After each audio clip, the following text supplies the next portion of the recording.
Assalamualaikum warahmatullahi wabarakatuh. Kajian kita kali ini tentang masalah 120. Kalau kita mencari ibarat kecuali Minang mengatakan mengaji dari alih, membilang dari aso. Jadi kalau kita metong 1 sampai 10, maka 10 bisa kategorikan dengan 10. Kalau alam manasakah kaji ibarat, kalau kita nasakahkan kepada kaji satu tu kalau ibaratkan Allah Subhanahu wa taala untuk memberikan paham yang nol itu adalah kita manusia sebagai Allah.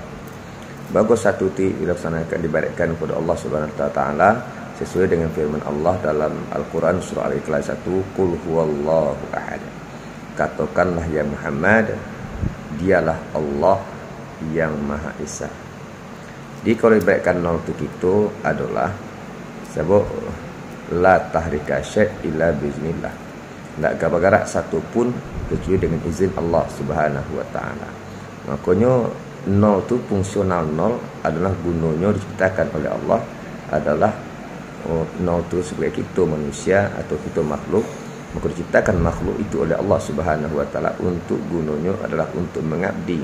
Mengabdi itu membesarkan Allah Subhanahu wa taala sesuai dengan firman Allah, wa ma khalaqtul jinna wal insa illa liya'buduni. Ketika 10 atau 10, satu dalam bahasa lainnya 10 dengan berarti adalah menjadi yang satu menjadi 10. Ketika 100 sama dengan makin gadang ketika makhluk itu makin membesar beribadah kepada Allah, makin berubudiyah kepada Allah, makin menghambakan diri kepada Allah sampai sekian nol. Sementara pada hakikatnya nol itu tidak ada artinya kalau tidak ada satu. Artinya barajo banyak nol, kalau tidak ada satu di belakangnya maka nol itu tidak berarti apa-apa. Kenapa dikatakan tidak berarti apa-apa? Sebab maka banamo nol ada banamo 10 itu dek karena ada angka 1. Yang apun anti adanya 2, kalau tidak ada angka 1, kedua pun tidak ada pun. Di artis hikmah kepada kita nabasamu dalam kehidupan kita bertauhid kepada Allah Subhanahu wa taala. Kita yang ada sesullah, Allahumma la mani'a lima ataita wa la mu'ti lima mana'ta wa la radda lima qadaita. Dan Allah tidak akan mendatangkan sesuatu itu tidak akan datang kalau Allah tidak mendatangkan. Sesuatu itu tidak akan tiba kalau Allah tidak menimbulkan. Itu juga kalau Allah menagah dan tidak seorang pun yang bisa menagah. Di hikmahnya kepada kita bersama kita belajar daripada satu dengan itu. Di sana paham kita bahwa kita manusia, bahwa kita makhluk, bahwa kita alam tidak ada arti apa-apa di depan Allah Subhanahu wa taala. Apapun yang terjadi di makana yakunu mayakunu kata Allah.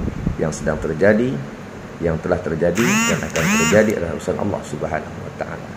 Makanya diingatkan oleh Allah Subhanahu wa taala dalam Al-Qur'an, wala tamshi fil ardi maraha. Dan janganlah engkau sombong pada kosong dunia kau, merasa kita nan santiang, merasa kita nan hebat, merasa kita nan pandai. Keseluruhannya itu adalah kalau kita pahami, kita ibaratkan angka nol yang tidak berarti apa-apa, jangan ongeh, jangan sombong, jangan congkak. Keseluruhannya itu adalah semata-mata pemberian Allah Subhanahu wa taala. Mata tidak akan bisa mencari, telinga tidak bisa mendengar, muncul tidak bisa mengecek, kaki bisa melangkah kalau tidak dengan izin Allah Subhanahu wa taala. Demikian saja. Assalamualaikum warahmatullahi wabarakatuh.